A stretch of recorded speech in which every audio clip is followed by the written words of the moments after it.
இன்றைக்கி April 16th காலையில் நேரம் நானும் எங்கள் வீட்டுக்காரரும் பூச்சிக்கொல்லி மருந்து அடிக்கிறதுக்கு வந்திருந்தாங்கன்னு சொல்லிட்டு தோட்டத்துக்கு போயிருந்தோம். அதுதான் கலந்துட்டுருக்குறாங்க.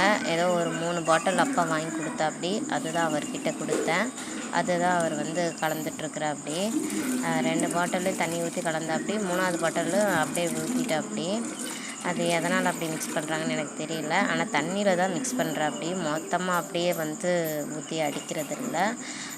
தண்ணி பாத்தி இந்த பூச்சிக்கொல்லி மருந்து மீதி வந்து ஊற்றி நல்லா மிக்ஸ் பண்ணி, அங்கே ஒரு டேங்க் வச்சுருக்காரு பார்த்திங்களா, அதில் வந்து ஒரு டேங்க்குக்கும் ஒரு குடம் ஊற்றி, அப்புறம் இது ஒரு 2 டப்பா ஊற்றி, அவர் கையில் வச்சுருக்காரு பார்த்திங்களா, அதில் வந்து 2 டப்பா ஊற்றி அப்படி தான் அடிக்கிறாப்படி. பூச்சிக்கொல்லி மருந்து வந்து அடிக்கிறது வந்து இந்த நிறைய ஓட்டை தக்காளி வருது, நிறைய பூச்சி வருது, நம்ம பறிச்சோம்னாலும் நிறைய பூச்சி வருதுங்க. அதுக்காக தான் இது பண்ணுறோம். நீங்கள் கேட்கலாம் இயற்கை உரமே போடலான்ட்டு, அந்த மாதிரி ட்ரை பண்ணோம். பட் எங்களுக்கு வந்து அது செட் ஆக மாட்டேங்குது. என்னதான் வந்து இயற்கை உரம் போட்டாலும் எங்களுக்கு கை கொடுக்கவே மாட்டேங்குது. இந்த மாதிரி வந்து பூச்சிக்கொல்லி மருந்து அடித்தாதான் எது ஓரளவுக்காவது அது செட் ஆகுது. அப்போயுமே 2-3 முறை அடித்துமே போன முறையெல்லாம் நிறைய பூச்சி வருது. தக்காளி ஓப்பன் பண்ணாலே பார்த்திங்கன்னா நிறைய புழு நெண்டிக்கிட்டு இருக்கும். பார்க்கவே அருவருப்பாக இருக்கும். அந்த மாதிரியெல்லாம் இருக்குது. நிறைய ஓட்டை விழுது தக்காளியில். அதுக்காக தான் வந்து இந்த மருந்தே அடிக்கிறோம்.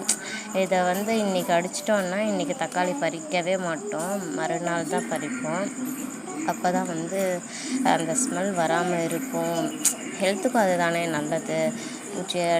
பூச்சி மருந்து அடித்த உடனே நம்ம பறிக்கக்கூடாது இல்லைங்களா. அதனால் எங்கள் வீட்டுக்காரர் வந்து தண்ணி பிடிச்சிட்டு வராப்படி. நாங்கள் வந்து மோட்டரை எடுத்துக்கிட்டு எங்கேயோ பக்கத்தாலே தண்ணி பிடிச்சிக்கிட்டோம். பப்பாளி நிலத்துக்கு தான் தண்ணி போயிட்டு இருக்குது. அது போக நாங்களும் பிடிச்சி கொடுத்து மருந்து அடிச்சிடுவோம்.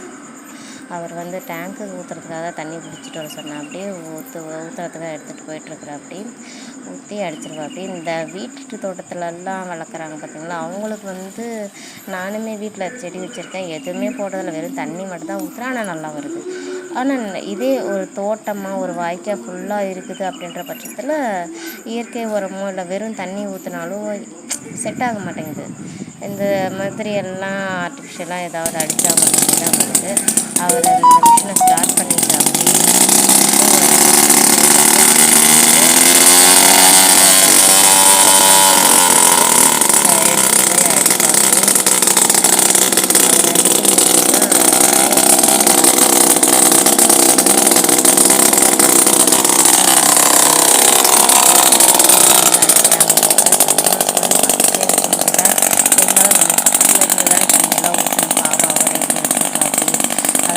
பண்ணலான்னு